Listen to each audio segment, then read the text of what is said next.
which goes to show that even if you're the best at parkour, you'll never be the GOAT. Never take fall damage again using this one trick. Since we were to follow in the footsteps of this example, you'll notice that if you hit the crouch button right before you hit the ground, then there's a glitch in 1.19.2 that'll negate all fall damage that you would have taken. Now, timing this might be a little difficult, but if you're able to pull it off, it's quite the clutch to have in your arsenal. But one last note from the person who discovered this, you have to be jumping or falling from 35 blocks up in the air to get this to work. So don't say I didn't warn you if you fall from 34 and take all the damage. How many Iron Golems does it take to beat a Warden? Well, if we set up our arena like so, we'll be able to find out that even though it's a close battle, the number is 8 Iron Golems to defeat one Warden. Though by the end of it, we'll only have 1 Iron Golem left, so that's a pretty expensive way to get rid of the Warden. But if you have the ingots necessary to build up 32 Iron blocks worth of Iron Golems, I guess that's one way to make your ancient city safer. This anvil would never hurt me, because even though you do take a lot of damage from a fallen anvil, if an anvil were to pass you by, you don't take any damage, which gives for the ridiculous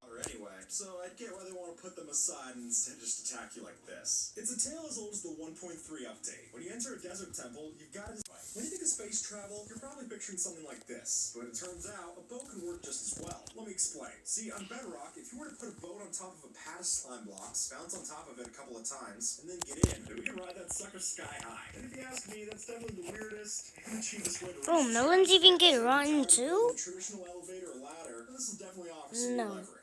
If you've played around with name tags, you're probably well aware of the different Easter eggs certain names have. And while people will try to get you to believe that the Gem name tag does more than it does, there is more that we could do using the Dinnerbone or Grum tag. So you could always code it in such a way where even players will turn upside down when given these names, which means Dinnerbone's account is also shown to be upside down. But in Bedrock, we've experienced that ourselves. If not signed in, change your name to Dinnerbone or Grum, and you'll be upside down just the same as they are. Over the years, Minecraft has slowly added in new ways for world generation. And while most of us have messed around on a super flat or amplified world, have you ever seen one like this? This here is called the debug world, and it's a holdover from the game's development process. But you can't access it normally. To get this, you actually have to hold the shift key while you're scrolling through the world options. And then bam, it's there. And honestly, there's not much to do here since you're only stuck to spectator mode. But if you wanted to feel like a Mojang developer, or at least show off a special world to your friends, this is a pretty good candidate. Minecraft has plenty of care put into its animations, but if you blink, you might not always appreciate them. That is, until you use this command. See, in Bedrock, it's actually possible to use the play animation command to apply different animations to the various mob models. Meaning, not only can we make a piglin dance, but we can do the same to ourselves. And the results can get pretty ridiculous. So if you want to take the time to appreciate Minecraft's vast animation library, this might be the perfect tool for your future dance party. Riptide is a fantastic enchantment, and it's definitely a powerful one when mixed with a rainstorm. But even though it's great, it still has a few quirks I can't quite make sense of. For example, if we do a side-by-side comparison of using Riptide in a shallow pool versus something with a bit more depth, the difference is night and day. And for some reason, the shallow option will always win out against the competition. And while I can't quite figure out why this could be, it does allow us to get some newfound height and distance with our trident. So next time you're looking for a boost, maybe use your water bucket instead of visiting the ocean. Villagers are not the easiest mobs to work with. And a big part of that is the fact that they can't be relocated using the leads or food. The fastest. But even then, they completely negate the baby's speed, which gives us a much needed way out of dodge. And one that I'm happy to take at whatever pace they're willing to give me. Easter eggs are almost a rite of passage when you're developing a game. But after they're in, you have to wonder how many players will discover them, if at all. Take the Desert Temple, for example. While most of us are focused on the treasure and TNT that lies underneath, there's actually more than meets the eye to the top. You see, this big hollowed out spot in the roof is actually the perfect size for a fully powered beacon setup. Still don't believe me? Well, lay out the blocks as you would anywhere else, and sure enough, there's even going to be a sky roof so that the beacon can power up. Which I gotta say, is pretty nifty. Getting the Sniper Duel achievement is no easy task, but that's nothing Redstone can't help. And here, instead of shooting at the skeleton head on, we shoot at a target block placed directly above him. And then we rig a sticky piston to pull it away on command, meaning that after we walk 2 blocks away, we can flip the lever, activate the piston, and we'll get the achievement no problem.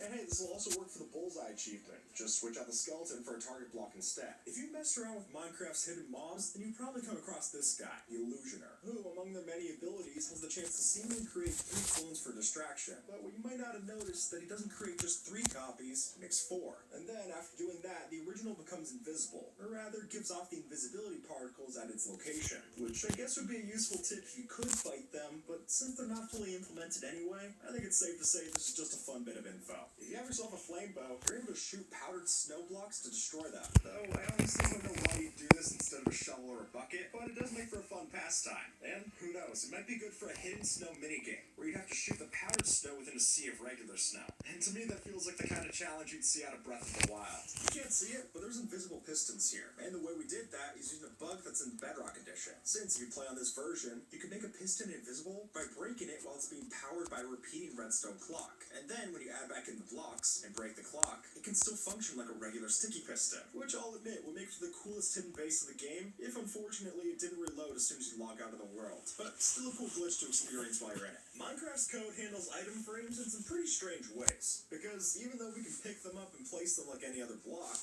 or decoration in this case, they're treated like entities. You can see as much when you get a bunch of them in one area. They're sure to cause a lot of lag. But stranger still, if you shoot the item out of one of these with a flame bow, then you'll actually be left with a permanently lit fire frame. Now, it doesn't give off any real light, but I guess it's a new torch design? If that's what you've been looking for, I don't know. Phantoms are one of the worst pains in the game, and somehow these monsters are always going to find new ways to be a thorn in your side. Case in point, if you ever thought that dealing with phantoms on land was a bad nightmare, then fighting them in the water is sure to be a rude awakening. Because, as you can see, the creature of the night sky can do surprisingly well underwater, even attacking you when you dive into the ocean. No, not even the water can keep you safe from these terrors. But hey, at least you can sleep down there. I guess that's one way to avoid them. Minecarts are most players' first experience with using redstone, and most players are perfectly fine with using these railroads to get down to the mine shafts or just around their base. But if you're like me, fast isn't fast enough. And thankfully, we don't need any kind of third-party help to beef up our minecarts, but rather by just arranging the tracks in little circles, we can glitch out the minecarts to move at serious speeds. And while you might want to pop an aspirin for the whiplash, it's a small price to pay to move around your base this fast. And hey, with the help of a bow, we can even do this in a two-person minecart. So if you and a friend can enjoy the high-powered rails as a team. Just one piece of advice, don't try this out on VR. Look, this is an easy one to miss, even if you do happen to be a crazy cat lady. But apparently, if you spawn a cat around a witch's hut in a swamp biome, it's always going to have the black cat texture. Which, come to think of it, makes some sense. After all, Calico's not exactly known for hanging around a witch's brew.